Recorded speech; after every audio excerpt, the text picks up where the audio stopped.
Out Island 41 with a Prekins 4.154 engine diesel, and the ground plate on the hull, the bolt rotted off and broke and started leaking, so I had a 3/8 inch hole in the boat just pumping water, and I wasn't on the boat and it got flooded. So here's a solenoid that was not very old. It got all crudded up. This I got from Tad Diesel, and Transatlantic, TAD, Transatlantic Diesel. This thing is $70, $90. I don't remember how much it was, but I looked at it. It's a Delco solenoid. But you can see here this bolt for the battery got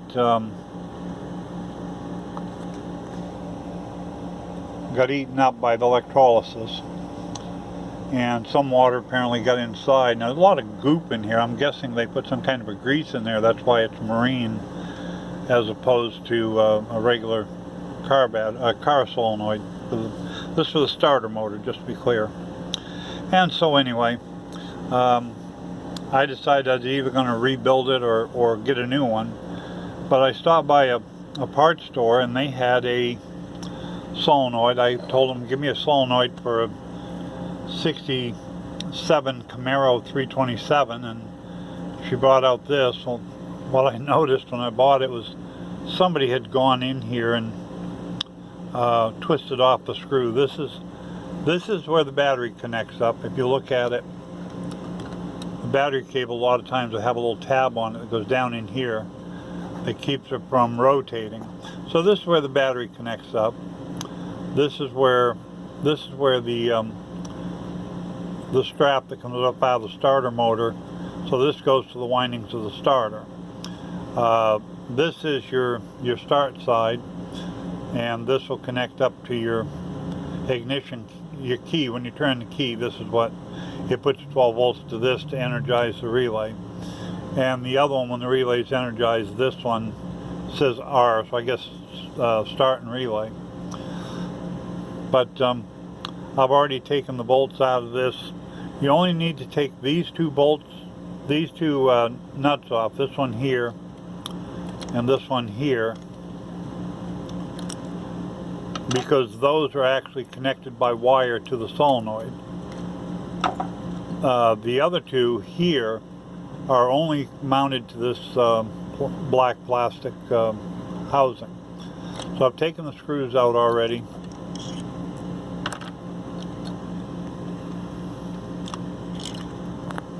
And so you lift this off, and there you have it. Those are connected. These other two are not inside here. Now if you look at this battery connection, you see it's got some arcing. Whoever had twisted off this screw here, what that should be, there should be a hole right there, but they put a screw in there and they tightened it down so much they twisted it off and broke it. So I need to get an easy out and get that out. But if you look at the plate here, you can see where I've done some cleaning to it, but it was arcing. So whoever did this, whatever they were doing, they were messing up. They had the thing doing a lot of arcing. And so anyway, what I did was I just turned this piece 180 degrees because it's made to work either way. So I've got a clean side, and I don't know how sanding this off is going to take off the aluminum or tin finish on it, and it's going to leave exposed copper. I don't know if that'll lead to more arcing, but for $22 I can pick up another one. But anyway, this part was $22. This one was given to me because I showed the person at the counter that it was damaged, that somebody had already used it. So she gave it to me. I'll probably go back and buy one. But anyway, the way these things work, in case anybody's unfamiliar, is they have a piece of metal goes in here, and that metal is what moves when the electromagnet is turned on. So when you start the engine, you put voltage to this, it goes down to the windings, and energizes that. That takes this plate and kicks it up like this, and you notice it comes up against the back of that. Well, it also comes up against these as well, those two copper pieces, and copper, brass, I don't know what they are, it doesn't matter. But it'll come up against those two pieces, so this becomes a big shorting plate that shorts the battery cable here across to that connection over here, the relay, and across to turn the starter motor itself. And so it sits there, you turn on the key and this pops up. What also is happening is on the bottom side of this, that big piece of metal goes up inside it, right here, goes down to the starter housing. There's a bolt goes through here for a pivot. So when this energizes, it pulls that piece of metal inside the solenoid, and the other side rocks in the other direction and pushes the gear into the starter, into the flywheel. So it engages the starter gear in the flywheel gear, and after that happens, it kicks this up that shorts the battery across to the starter, so the gear is engaged, it spins the starter. When you let off the switch, it should back off, and the gear comes out of the flywheel. So anyway, I've got to get an easy out. I'm going to take a drill. I've got a little small drill bit here. I'm going to take a prick punch and punch that, and then I'm going to try and get that drill centered as best I can. And then I'm going to use a little bigger drill, whatever I need to use the easy out. And I'm pretty sure that screw is going to come out of there pretty easy. I actually tried to get it with a jackknife, but I just couldn't get it to move. So I think the easy out will be the best way to do it. So anyway, that's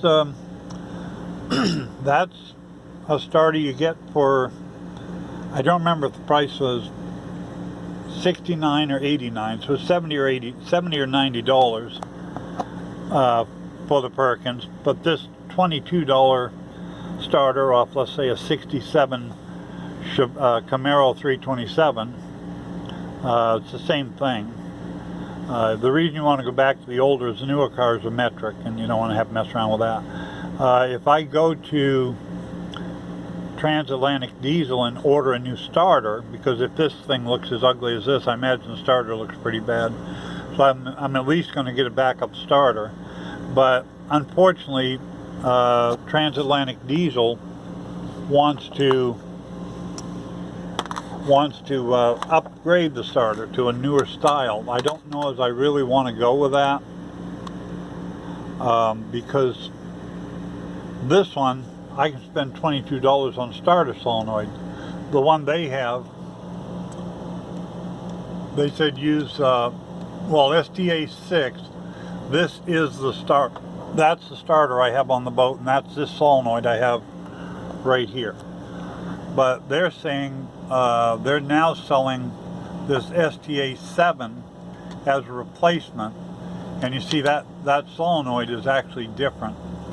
So that solenoid I'm going to be trapped to have to buy from them. So I'm going to ask them if they still sell a STA6, and if they do, I'll try to get it from them. Unfortunately, the core on these is like $150 or more. It's quite a hefty charge if I want to keep the old starter to rebuild.